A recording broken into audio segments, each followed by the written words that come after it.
പുതിയൊരു വീഡിയോയിലേക്ക് എല്ലാവർക്കും സ്വാഗതം. ഇന്ന് ഞാൻ നിങ്ങളുമായി ഷെയർ ചെയ്യുന്നത് ഒരു മുളയരി കൊണ്ടുള്ളൊരു പായസമാണ്. ഈ പായസം ഉണ്ടാക്കുന്നതൊന്ന് കണ്ടു നോക്കാം. പായസം ഉണ്ടാക്കാനായിട്ട് ഞാൻ എടുത്തിട്ടുള്ളത് 1 കപ്പ് മുളയരിയാണ്. ഈ അരി കഴുകി അരിച്ചെടുത്തതിന് ശേഷം കുക്കറിലേക്ക് 2 ടേബിൾ സ്പൂൺ നെയ്യ് ഒഴിച്ച് ചൂടായി വരുമ്പോൾ ഈ അരി അതിലേക്കിട്ട് നല്ലതുപോലെ ഒന്ന് വറുത്തെടുക്കാം. ഈ അരിയുടെ പായസം ഞങ്ങൾ വയനാട്ടിൽ പോയപ്പോൾ കുടിച്ചിട്ടുണ്ടായിരുന്നു കേട്ടോ. അപ്പം നല്ല ടേസ്റ്റ് തോന്നി. അപ്പോൾ അവരെ കയ്യിൽ നിന്നാണ് ഞാൻ ഈ അരി വാങ്ങിച്ചത്. പിന്നെ ഈ നല്ല റേറ്റും ഉണ്ട് ഈ അരിക്കിട്ടാ. ഇനി നമുക്കിത് വറുത്ത് എടുത്തതിന് ശേഷം ഇതിലേക്ക് ചൂടുള്ള വെള്ളം ഒഴിച്ച് കൊടുക്കാം. ചൂടുള്ള വെള്ളമാണ് കേട്ടോ നല്ലത്. ഇനി ഇതിന് ശേഷം കുക്കർ അടച്ച് ഒരു 5 വിസിൽ വരുന്നത് വരെ വേവിച്ചെടുക്കാം. എൻ്റെ കുക്കറിൽ ഒരു 5 വിസിൽ വന്നപ്പോഴാണ് കേട്ടോ ഞാൻ തുറന്നത്. നല്ല വേവുണ്ട് ഈ അരിക്ക്. ഇനി ഇതിലേക്കുള്ള ശർക്കര മെൽറ്റ് ചെയ്തെടുക്കാം. ഞാനൊരു 4 അച്ച് ശർക്കരയാണ് കേട്ടോ മെൽറ്റ് ചെയ്തെടുക്കുന്നത്.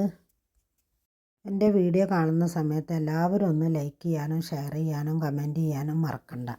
5 വിസിൽ വന്നപ്പോൾ ഞാൻ കുക്കർ ഓപ്പൺ ചെയ്തിട്ടുണ്ടായിരുന്നു. നല്ലതുപോലെ വെന്ത് കിട്ടിയിട്ടുണ്ട്. ഇനി ഇതൊരു സോസ് പാനിലേക്ക് ഒഴിച്ച് കൊടുത്തതിന് ശേഷം ഇതിലേക്ക് നമ്മൾ മെൽറ്റാക്കിയെടുത്ത ശർക്കരയും കൂടി ഒഴിച്ച് കൊടുക്കാം.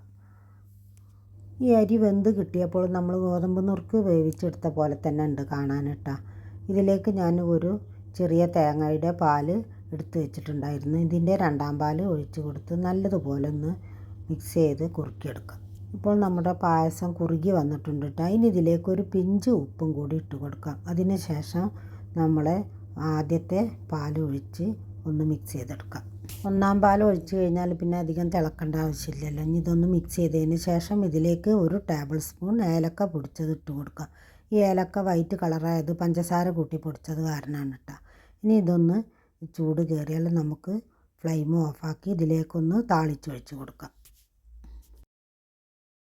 ഇനി താളിച്ചെടുക്കാനായി ഒരു പാൻ വെച്ച് അതിലേക്ക് 2 ടേബിൾ സ്പൂൺ നെയ്യ് ഒഴിച്ചതിന് ശേഷം കുറച്ച് അണ്ടിയും മുന്തിരിയും ഇട്ട് നല്ലതുപോലെ ഒന്ന് വറുത്ത് ഇതിലേക്ക് ഒഴിച്ച് കൊടുക്കാം. എന്താണ് എല്ലാവരുടെയും വിശേഷം? എല്ലാവർക്കും സുഖമല്ലേ? എല്ലാവർക്കും ക്രിസ്തുമസിൻ്റെ തിരക്കായിരിക്കുമല്ലോ അല്ലേ? ഇന്ന് സ്കൂളിൻ്റെ വെക്കേഷൻ തുടങ്ങുകയാണല്ലോ. അപ്പോൾ എല്ലാവർക്കും എൻ്റെയും എൻ്റെ കുടുംബത്തിൻ്റെയും ക്രിസ്തുമസ് ആശംസകൾ. സൂപ്പർ മാർക്കറ്റിലൊക്കെ പോകുമ്പോൾ ഈ അരി കിട്ടുകയാണെങ്കിൽ ഒന്ന് വാങ്ങിയിട്ട് ഇതുപോലെ ഒന്ന് ട്രൈ ചെയ്ത് നോക്കുക. നല്ലൊരു ടേസ്റ്റുള്ളൊരു പായസം തന്നെയാണ് കേട്ടോ. ഒരു വെറൈറ്റി എന്ന് തന്നെ പറയാം. ഒരു പ്രത്യേക ടേസ്റ്റ്.